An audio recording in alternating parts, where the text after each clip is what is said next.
Notre Dame is built on faith, tradition, and quads. Quads are wide open spaces where friends connect, relax, and walk together. That's the spirit of the Pod Quad Show. 2 Holy Cross priests, Good friends, great guests, talking about life. Welcome back to the Pod Quad, the show where we share stories from all corners of life here at Notre Dame. Today we're talking with someone who knows this campus from every angle, from game day crowds to quiet midnight walks across the quad. Major George Heeter from the Notre Dame Police Department, he's seen it all. He's part protector, part problem solver, and if you've ever met him, an amazing storyteller. We'll chat with George about what campus safety really looks like, the challenges of his job, and maybe even a few memorable moments from his time on patrol. So grab a coffee, find a comfy spot on the quad, and join us for a conversation with one of Notre Dame's finest, Officer George Heeter. George, welcome to the Pod Quad. Thank you. Glad you're here. I'm glad to be here. So, all right, so George, you spent 15 years with the St. Joe County Police Department, and you've been now with the Notre Dame Police Department for 21 years. Tell us a little bit about how your career has evolved over time. So when I was at the St. Joseph County Police Department, I was a patrol officer and I was certified serious injury fatality traffic investigator. So I spent 15 years with St. Joseph County Police. Decided I didn't want to do the fatality investigation piece of it any longer. Had the opportunity to come to the University of Notre Dame. Rex Rakow, who was our former director of Notre Dame Police Department, was also the deputy county coroner. So I got to know him from doing investigations, and he gave me an opportunity, and I jumped on it and came to Notre Dame and started out working midnights on patrol. Wow. First 6 years, I really didn't have a home. I was working days, afternoon, midnights, wherever they would need me to fill in. And then just kind of worked my way up the food chain and took a promotion in 2010, lieutenant of special events. So that's where the special events started. So I would do all the scheduling for football games, commencements, hockey, all athletic type of events, making sure that we had enough police and campus safety officers to cover those events. Shortly after, Phil Johnson at the time, who was the chief of police, came to me and said that they wanted to offer me the protective operations piece, and had no clue what that meant. I did not have any clue what that meant. So Irv Sikorsky at the time was handling protective operations, and he was soon to retire. So I kind of took it over. Irv kind of trained me, on the job training, and I hit the ground running. And next thing I know, you are also going to be handling football, and you'll be in charge of the head football coach. So my first real big protective operations detail was with Brian Kelly when we played Michigan, which was a very hostile environment. And I'm thinking to myself, once I got there, what am I getting myself into?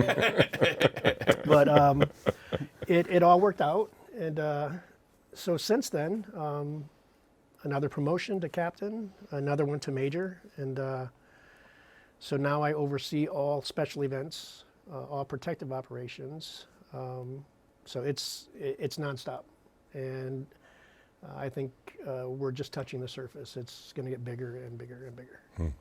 So it's exactly on that point, George, that I want to dig into this, because I look for two people on the sideline when I'm watching a football game on TV. I look for this guy and I look for you. And I play a game. Who do I find first? It's always the George Cam and the Nate Cam. And I'm like, who can I find?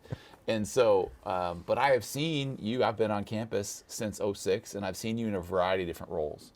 And I think the closest thing I can come to in my own imagination is that of like a Secret Service guy. You know, you're like, the Eagle has landed. Could you talk a little bit like about kind of what does your day-to-day look like? What is the reality of this in terms of preparation and anticipation? Because I think it'll be really fascinating. Yeah, so it really depends on what the actual detail is, and who the actual guest or protectee is. But my day-to-day is working off of multiple documents, which are events around campus, and weeding through those and determining which one of those are events that need some sort of security, whether it's a controversial speaker, whether it's a student event that the outside public are going to be invited to, place, time, venue. So we look at all of those factors, and then we decide whether or not some sort of security is needed. And then based on that, then I will start staffing that. A lot of times it's me, and then I have 3 or 4 officers that we use on a normal basis, but pretty much all of our police officers on NDPD have some sort of training or been trained that are able to do that. So we'll fill them in whenever we need to. But the protective operations piece of it is if in fact we have a guest, say it's a president, which of course last year we had President Biden here. And that was a last minute thing. So literally Father Nate during the Louisville game, we're in the locker room just before the end of the game, and I get a text message from Secret Service out of Indianapolis that said, hey, president's coming. And I'm thinking, President Biden or the new president or who? So then they told me President Biden, and I said, when? And they said, well, we're going to have people in town on Tuesday, so we need to start planning. So this is Saturday. So planning all of that in a week, working with Secret Service, local, federal law enforcement, and just logistically planning his trip and everything there is to plan to make the event a successful event, safe for him and successful for the University of Notre Dame. So it's very time consuming and but very interesting. Never gets old.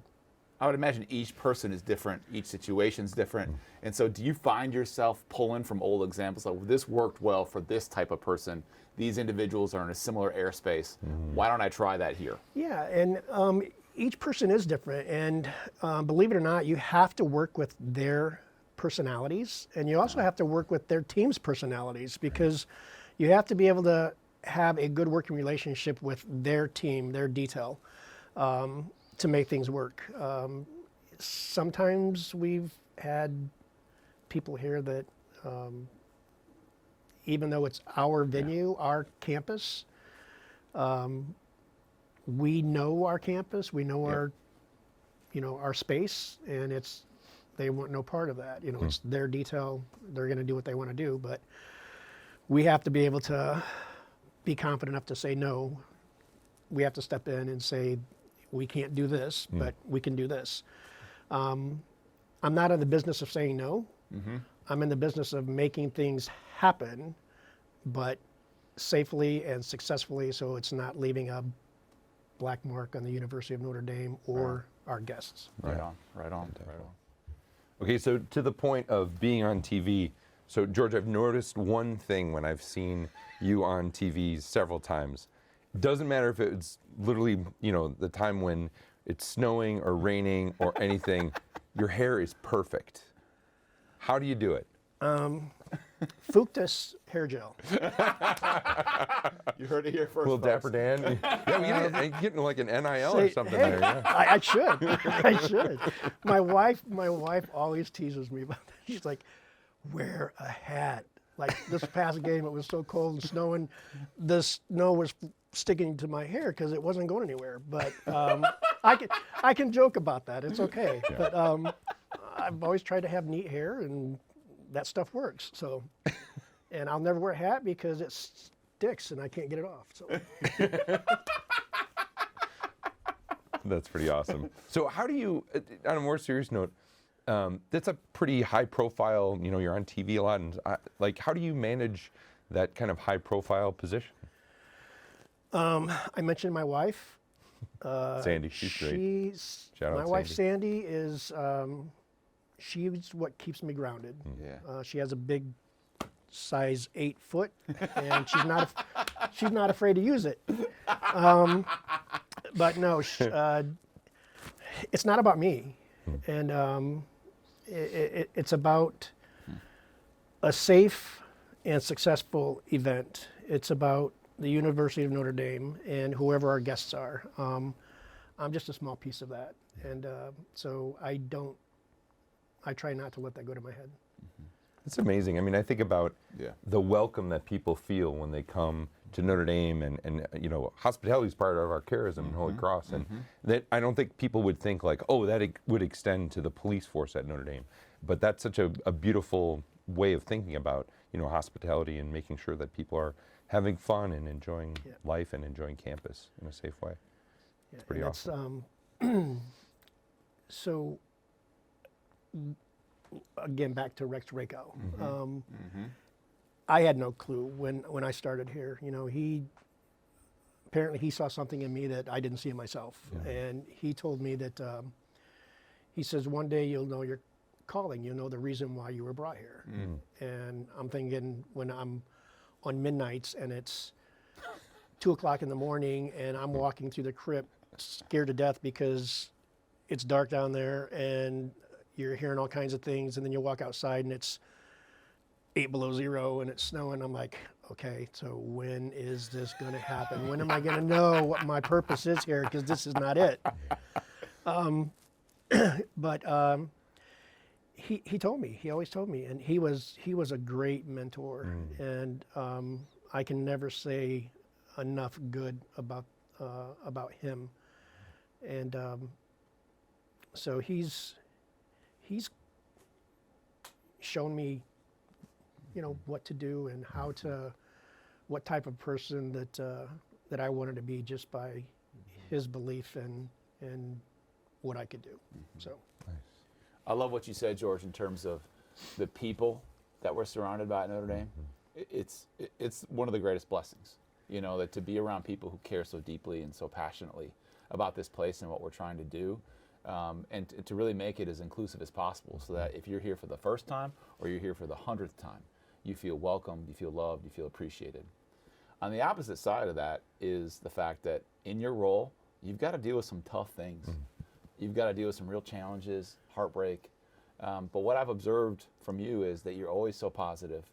Each opportunity is a new opportunity to make a great impact on the lives of all involved. How do you maintain that positivity and not get caught up in the, this is probably going to go wrong, and that's probably going to go wrong, and that's going to be a dumpster fire over there. So like, how do you hold those things in tension? So you plan for the worst. Yeah. You plan for the worst and you expect the worst. Yeah. And anything beyond that is a win. Yeah.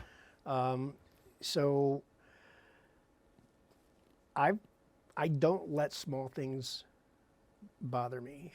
I mentioned that I'm in the business of making things happen. I'm not in the business of making excuses on why I can't do it.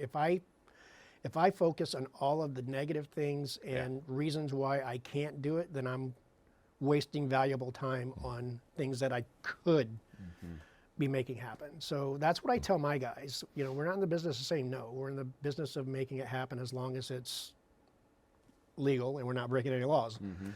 But focus on what we can do to make it right and be successful versus finding ways of saying no. Very rarely do we say no. But to your point, we can be on campus and I can be with 6 or 7 different details in the same venue. Say, let's pick McKenna Hall. I challenge my guys, we may be going into McKenna Hall 8 times in a month to do an event. Every time you walk in that door to do an advance, you should be looking for new things to put into your toolbox that you can take away with you and be able to use the next time. Yep. So that's the way I look at it. It's always an opportunity to better yourself. And if you become stagnant and you think you know it all and you don't look for those opportunities, then shame on you, and that's when things go wrong. Yeah, but to have the eyes wide open each time and to continue to learn and not see the same old McKenna Hall, you know, that takes real intentionality and openness in a way that is not always found day to day. So it's a kudos to you and the team. Let's move away from human beings for a second, shall we? And let's talk about dogs. Now, those of you who know me know that this is not my area of expertise. Great love for our four-legged furry friends, but I don't know much about them. But, George, Notre Dame Police has what could be attributed to like a small kind of like grouping of really incredible dogs that make a massive impact on our campus. And so compliments of one, Father Nate Wills, who's done this research. Shout out to Father Nate. I'm going to go to the notes. All right, we have two different types of dogs, all right? We have vapor wake dogs, and they have names, Barkley and Boomer. Love the alliteration. And then we have two comfort dogs, Finn and Orla. So here's Some the good Irish question. names there. Yeah, truly. I mean, first of all, shout out to whoever named them. Strong naming choices. But here comes the question, and what we're looking for is you to spill the tea a little bit. Like, who's the top dog? Like, are we on the Vaporwake side? Are we on the comfort dogs? Or are they all contributing in their own way? Because I don't want to get you in any kind of trouble. You know, so I'll tell you right now, I love Orla. Yeah. I love Orla. For whatever reason, we click. I mean, she runs down the hall at NDPD and runs by my office, and she'll have a ball in her mouth and wants me to throw it, so I'll throw it. I got in trouble because I used to give her fruit snacks, and she started gaining weight, so I told her I couldn't do that anymore. Oopsie. But each one of them are unique. Yeah. And the Vaporwake have a specific job, and so does the comfort dogs, and they are equally as important. Yeah. Vaporwake keeps us safe Yeah. from bombs and other types of explosives and things like that. But when it all comes down to it, I think the comfort dogs, only because the first and foremost, most important things here on campus are our students and our faculty and our staff. And not all the time does things go the way that we want them to go. And everybody has issues in their personal life that they may be going through, and it affects them, their mental capacity and their emotions. And I've seen these dogs step in and comfort some of our students, like maybe during exams when things get very stressful for them, and seeing the way that they and their handlers interact with the students is totally amazing. And so I would have to lean towards the comfort dogs as being my favorite. I've seen this with my own eyes. Like, sometimes there'll be an announcement that Orla is coming to a particular dorm, or she's coming to a particular event out on the quads, and people just get stoked because those dogs, in a particular way, like, they connect, and to the point that you made, like, they emotionally allow people to process in a way that maybe someone else might not be able to help them with. So it's really powerful stuff. It is. So we have a tradition here in the Podquad of ending with the question that what is the best piece of advice that you've ever been given that you want to pass along to Podquad Nation, or just some piece of advice that you have for people? Be yourself.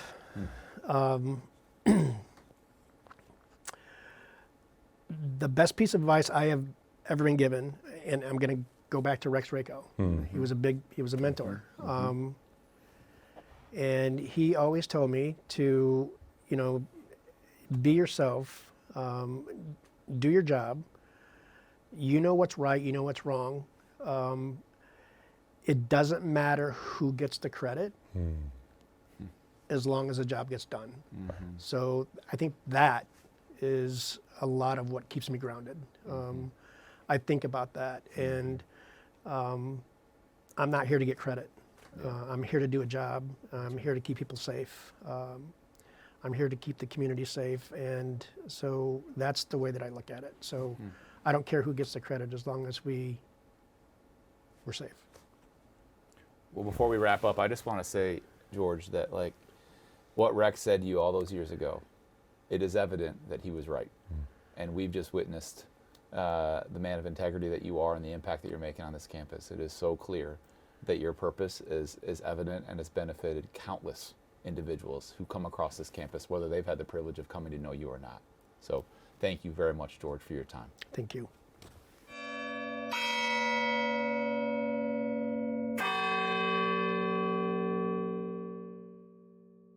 All right, that bell signals the last lap here. What a fantastic conversation. Remarkable, remarkable. Yeah, just awesome.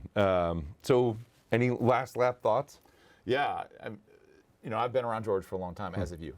And his advice at the very end, what I love is, sometimes there's advice that people say and there's advice that people live. And George is the embodiment. It's not about him. I think anyone who really genuinely finds joy in life, they give their lives away. And George does that so freely. And it's awesome being around someone. It's an inspiration, and it's a great reminder just the same. Yeah, I love that. I think that's really important. That's totally you too. You totally do that. I was thinking about a conversation I had with my uncle. My uncle is a police officer, a retired police officer, and a bunch of cousins who are police officers as well. And one time we were talking about how to maintain positivity when you see he ended up seeing kind of the worst of people, right? Yep. And he said, well, you probably see that too in the confessional. Yeah. And I was like, it's actually the opposite of that. Right on. That we are so privileged to see the best of people in the sacrament of reconciliation, because everybody sins, but not everybody asks for forgiveness. Right. And to maintain that positivity, I think that's a challenge for all of us amidst even challenging people or in the world where we see ourselves. Like, how do we maintain that positivity? How can we maintain a positive outlook on humanity, right? Amidst some of these challenges, and I think it really comes back to seeing the world through God's eyes, right? Trying to see the world as God sees us, as beloved sons and daughters, trying to assume the best of people and to truly see to do what he said, which is not sweat the small stuff, right? Right on. And to just focus on the big things that are important in life. Yeah, and I think it just is a worthwhile question for all of us to ask. How can we bring that type of positivity into our lives on a daily basis? And invariably, there are going to be issues, and we can always focus on those. But just like George said, you could spend your time thinking about the ways that perhaps it might detract from that broader vision that you have, or you can just say to yourself, like, how can I contribute more powerfully, more positively to the situation that I'm in? So something for us all to think about. Compliments of George Heeter today. Beautiful. Well, thanks so much for joining us on the Pod Quad, and we'll see you on the quad.